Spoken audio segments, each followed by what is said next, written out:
A todos, bem-vindos a casa. Hoje sou eu que vou conversar com vocês. O tema dessa noite será solidão, mas o título é A Solidão Amiga. A palavra solidão nos remete, a estar só ou sentir-se só. Então nós vamos refletir um pouco em 4 aspectos da solidão, que eu classifiquei, enquanto fazia a palestra, em 3 negativos e 1 positivo. Vamos imaginar uma cena: você chega em casa, bota a chave na porta, entra, a casa está escura, não tem TV ligada, não tem ninguém esperando, você está só, ou sente-se só. Aí vem um sentimento de tristeza, e a solidão é associada à tristeza. Porém, essa tristeza, essa solidão associada à tristeza, ela é fruto de fantasias que a solidão cria.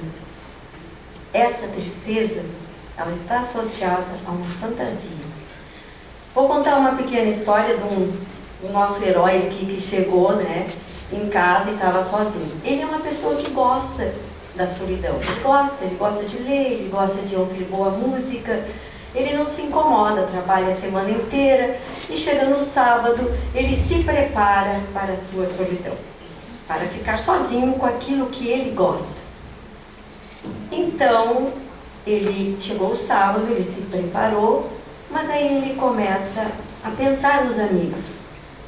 E os amigos estão na festa, os amigos estão bebendo, conversando, e aí ele começa a ficar triste. E daqui a um pouco ele não suporta mais aquilo, ele se arruma e vai para a festa.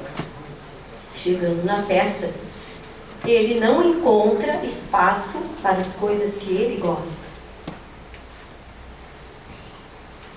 Então, a noite para ele está perdida. Porque ele chega à conclusão que a festa real é diferente da festa que ele fantasiou. E essa fantasia dele remete, essa tristeza, ele entristeceu porque ele se comparou com o outro. E aonde há uma comparação, aí não é a solidão, é a comparação. Eu estou me comparando com o outro. Rubem Alves, um filósofo dinamarquês, que eu não sei dizer o nome, ele diz assim, que o início da infelicidade humana se encontra na comparação. Esse nosso rapaz se comparou com os outros e aí conseguiu ficar infeliz nessa comparação. Rubem Alves é não sei se alguém conhece, mas ele é um educador, filósofo, psicólogo, uma pessoa que eu gosto bastante de ler. E Rubem Alves conta num dos seus textos a sua própria experiência. Ele é mineiro, nascido no interior, hoje deve estar com quase 80 anos, não sei a idade dele, mas continua, tem site, é muito interessante para a gente ver.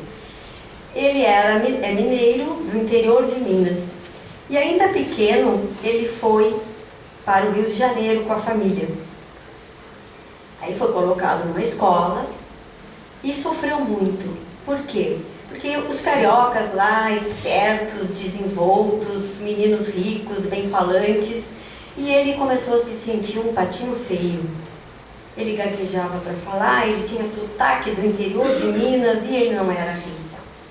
E aí ele sofreu solidão. E uma solidão que ele não pôde nem compartilhar com a família, com os pais na época, porque ele achava que os pais não iriam compreender. Mas ele superou isso. Foi dentro desse caminho que ele achou o caminho dele. Então ele diz assim, deixa eu só achar aqui. Nessa caminhada de vida sozinha, aprendeu a cuidar de si. Buscou coisas que faziam sentido para ele, como a música clássica, uma caminhada, e ele foi superando e tornou-se a pessoa que ele é hoje.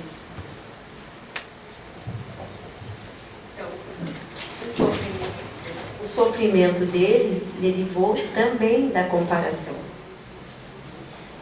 Tem um outro aspecto da solidão, que seria a ausência, a falta. A ausência é falta? Carlos Drummond de Andrade diz que por muito tempo achou que sim, que era a ausência uma falta. E se lastimava por isso, por essa falta. Até que entendeu, introjetou que a ausência é um estar em mim. E se sentiu tão introjetado nessa ausência que ele criou nessa ausência um espaço de alegria, de criatividade. Mas existe a ausência real, existe a falta. Vamos supor a perda de um ente familiar. É uma ausência, é uma falta, que nós não vamos poder suprir. É real, né? Tem um filósofo do século XX que diz assim, francês: não importa o que fizeram com você, o que importa é o que você faz com aquilo que lhe fizeram.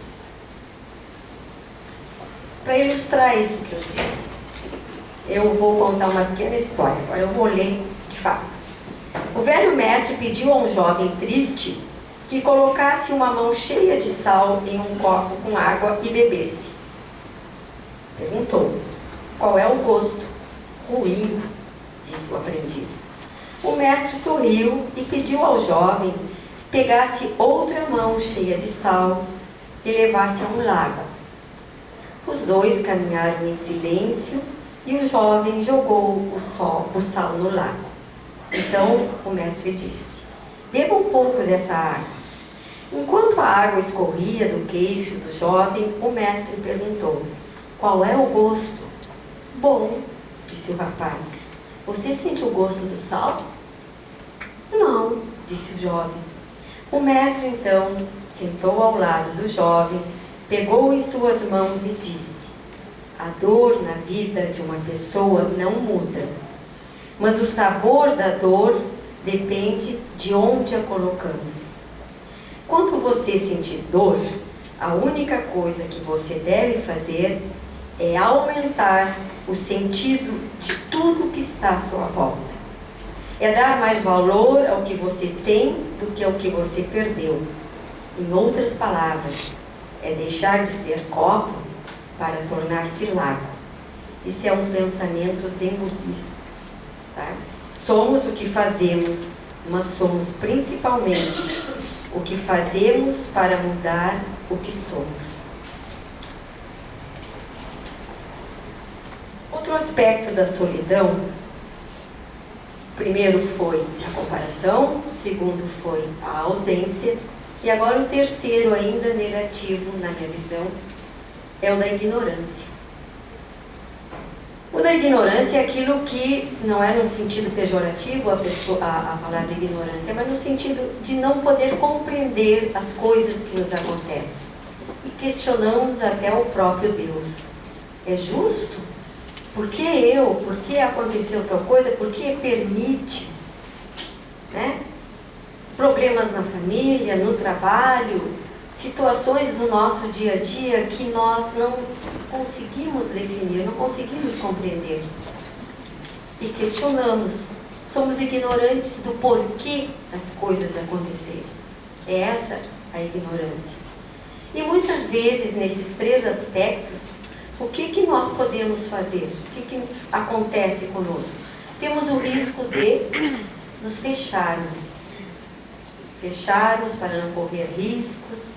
É mais cômodo, é mais tranquilo, eu fecho o coração, eu fecho... Enfim, eu vou me fechando para a vida.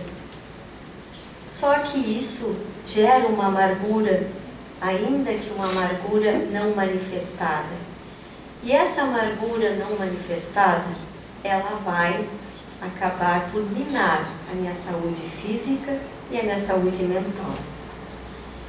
Mas eu penso que a partir desse questionamento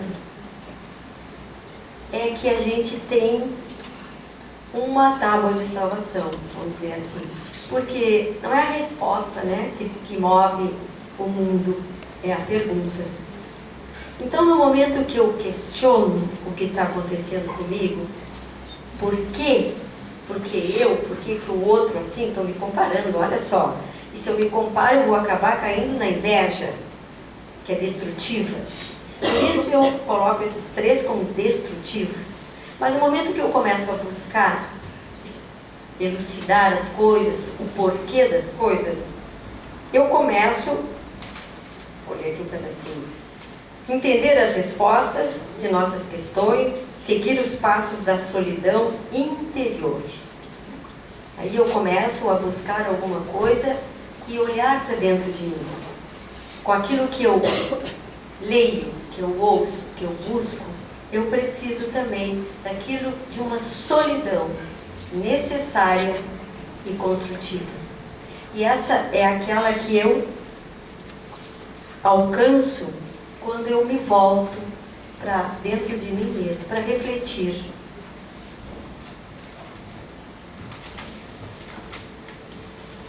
Na caminhada interna, vamos entendendo as leis cósmicas e imutáveis que nos regem. Vamos entendendo a lei de causa e efeito e os porquês das situações de nossas vidas. Como nos diz Hamed, vamos entendendo até o próprio livre-arbítrio que a gente questiona tanto e que não nos damos conta que muitas vezes ele já foi usado e que hoje o que nós temos é a colheita da escolha que fizemos lá atrás. Hamed ainda nos diz que nós começamos a vislumbrar que estamos diante de uma ciência do Espírito, uma ciência dos códigos do Criador, das leis que regem nossa evolução.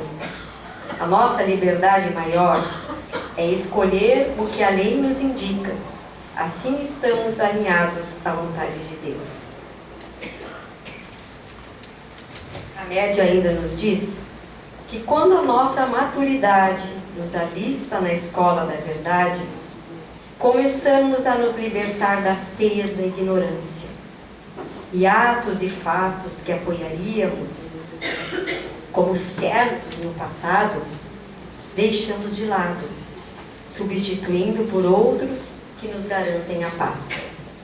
A consciência de certas verdades nos leva a sentir mais a vida sem solidão e a ser mais feliz. Eu gostaria de hoje, no dia da 20 de novembro, dia da consciência negra, fazer um pequeno link com as palavras que eu falei aqui para vocês, para nós refletirmos. Esse link reporta a gente pensar na solidão que sofreu o povo africano que chegou na América na condição de escravo. Na solidão da comparação, não, muito mais na ausência do ser diferente e hostilizado. E é na solidão da senzala que eles, acendendo uma pequena vela e numa estratégia inusitada e que deu certo ao longo dos séculos, foram mantendo a fé.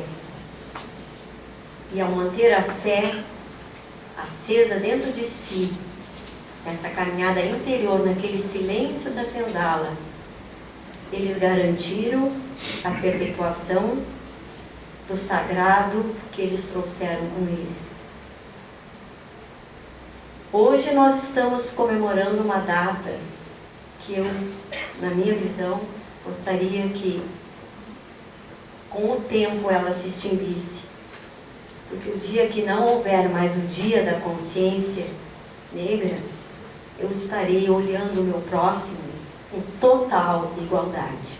Eu acho que a gente deve refletir sobre isso. Era isso hoje.